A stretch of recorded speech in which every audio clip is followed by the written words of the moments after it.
So there was a guy that came out of a coma. It's one of these movie cases. The guy's been in a coma for like 10 years or some shit. He says he remembered the whole time he could hear everybody talking in the room. He said his mom, who is dead now, when he finally came out of the coma, his mom is dead. But he remembers his mom being by his bed and saying, "I wish you'd die." Oh. I'm looking at an article right now that said that his family said that he could still communicate as recently as October. Does it get darker than that, Taylor? He couldn't talk on the phone, is what they were saying. No, I thought I saw something from his family that they said he's. I googled it too. It said he was non-responsive. nonverbal, so maybe he has good days and bad days. I don't know.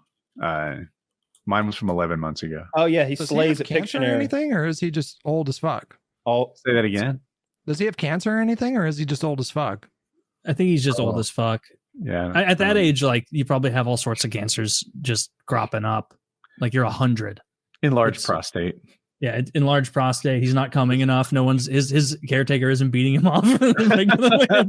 I heard that 1 out of 3 men die of cancer. Is that true? Hope so. That seems like a nice way to go, right? That seems like a terrible way to go. Although in the world of ways to go, so would you rather? I mean, if you cancer or war, you have to pick.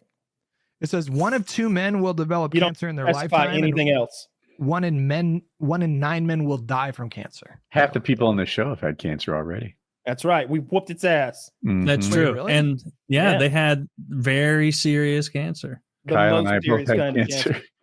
I had eye cancer. Did you have? What is it called? Basal cell carcinoma. Did you also known as? Did you do a cancer screening?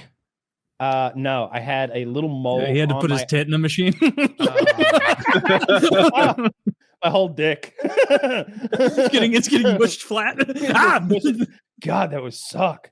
No, I had a mole on my eyelid. It was unsightly, and it started off being really tiny, and I even thought it was like a pimple that I needed to pop, or maybe a sty. But it was a mole, and it kept getting bigger and bigger, and I was like, I gotta get this thing taken off. It's gross looking. Jesus. And they were like, "Oh, don't worry. I see a lot of skin cancer, and this is not skin cancer."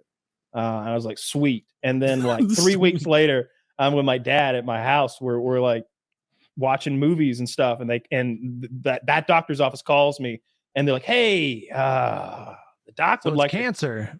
He'd like you to come in. He wants to talk." And I'm like, "You tell him to get on the phone right now." I'm like, "You tell him to get on the phone." Mr. Myers, sit down for this.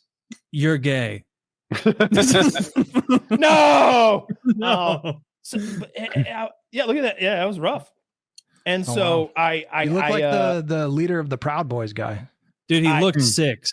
Sick. I liked his eye patch look. I've still got the eye patch. Bring it back. But yeah, they were. I got the doctor on the phone. He's like, "Yeah, it's fucking cancer. It's not the bad kind though, but we should get after it real quick because it grows quickly and it can metastasize." So I had to have a second incredibly painful eyelid surgery. This one was much more invasive. The first one, they just sort of shaved off the offending mole and left a huge wound. The second time, they had to cut a pizza slice out of my eyelid, and they had to cut like over here, like straight toward my ear, so they had enough slack to put my eyelid back together. Because when they take the pizza slice out of the eyelid, now the eyelid's not big enough to go back together. So that was excruciating. That moles really have hurt. These like little tendrils on the inside, right? Like it goes much further than the surface. Yeah, I think the inner workings of the mole are a mystery to mankind. One that I don't I don't intend to delve into anytime soon. But I know they want to work on me. Didn't you remove a mole or a skin tag or something like that with nail clippers once? I did. I was in New York City, and for whatever reason, that's when I noticed it. I was in New York in my hotel room, and I noticed that on my rib cage on my right side, I had a skin tag, and I had never had anything like that before in my life. I had to Google what it was, and it's just like I have to right now. What the fuck is that? It's like a weird mole. It's like a flat mole. Yeah. It's like hanging off, and I was so disgusted by it being on my body that I got some nail clippers and I cut/tore it off my body. How much did that hurt? Pain's weird. And I think the worst part was knowing I was about to do it to myself and like getting myself like ready for that. Up. Yeah, you know. But there's something. Was that before the tea? Oh yeah, this is years ago. Yeah, this is years and years ago. I bet the Kyle of today, having injected himself for a long time, would be more prepared to remove a skin just rip it right off. Yeah. Yeah, maybe I just go to the doctor. It was the whole thing was I was in New York and I was going to be there for a week, and then I had another trip after that. I couldn't get to a dermatologist anytime soon, and I was genuinely disgusted by this thing on my body, so I took it off. I want to tell my cancer story. So mine was on my nose, right where your glasses sit, like where the pad of your glasses would sit. And was it a mole? No, it looked like a very small wound, like maybe a popped pimple or something. And I think I got it after sleeping in my glasses. So it was like kind of pressed against it. Mm-hmm. And then it just wouldn't heal. It wouldn't heal for months. I had the most insignificant little wound that made it so I couldn't wear glasses and couldn't see as well as I wanted to. And it'd get like a little better. I'd wear glasses again. It would unheal. It just wasn't healing. And I went to the dermatologist for it. And immediately she's like, oh yeah, this is cancer. This is going to be cancer. I'm going to send it in, but let's book the removal of this because this is what I do. And I can see that you have cancer. And there's a special kind of plastic surgeon who specializes in like nose cancer removal. Mm-hmm. And it was great. So they put you under or whatever, like a little under. They remove some literally next door, like 6 feet away from me. They test it to see if they got clean margins. They didn't. They took a little bit more, got clean margins, sewed me up with, and there's a plastic surgeon putting my nose back together. I was nervous because the swelling and such was grotesque. I think I missed one show. So you guys didn't see like the worst of it. Like I had it done on a Monday or something so I could have the maximum healing. And I was bruised and I didn't recognize myself. A swollen forehead, nose area changes your look to, I was somebody different than me. But you can't really see anything now. It's fine. Yeah, you guys are both healed well. Nose, maybe the crinkles aren't exactly the same as they were pre-surgery, but it's fine. I raised a bunch of money for my cancer. How much did you get? Oh, that's how I bought my Tesla. Me too.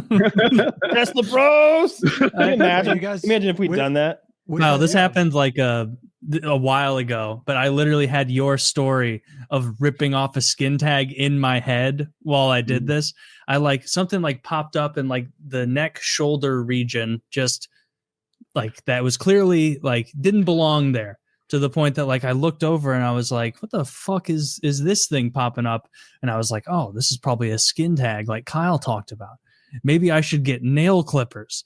Looked around, couldn't find my nail clippers. And so I was like, I bet if I just like use my hands, I can just rip this off of my body. Why are you guys doing this? Is not good to do. So what I did is I went into the mirror and I was like, yeah, and like ripped it as hard as I could.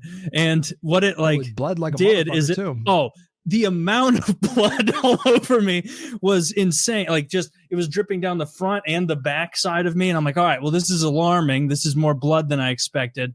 But I like ripped it off. And then I saw like that thing you were talking about, Hutch, where like, I guess there's like a stalk that like goes back in. So I degloved whatever it was and then threw and it wasn't like no, what I did next, yeah, it's so fucking gross. What I did next is I spent like 20 minutes in my bathroom being like, you're in too deep, get in there. And so I just kept ripping. I rip and tear until there was a clean, smooth feeling on my neck and shoulder area, or I guess more shoulder than neck. Guy from Mole. And I just ripped and teared, and then I was like, all right, this looks really bad. I went and took a shower. It stung a lot and I was like, okay, maybe I like took off a whole bunch of skin. Within like 4 days, there was no indication it had ever occurred. Like a day later, it was like, oh, there's a tiny little bump there. Maybe I didn't rip it all off enough. And then 2 days later, it's like, oh, whatever bump there was, that's gone now. Problem solved, as I say. This is like a scene from a fucking David Cronenberg body. Oh, I was going to say it basically was. I was covered in blood in my own bathroom at midnight. I was high, and for no reason, like I was in my bathroom changing after a shower. Should have done this before a shower. And was just like, you know what? That thing right there, if I can notice it right now, other people can if I'm shirtless.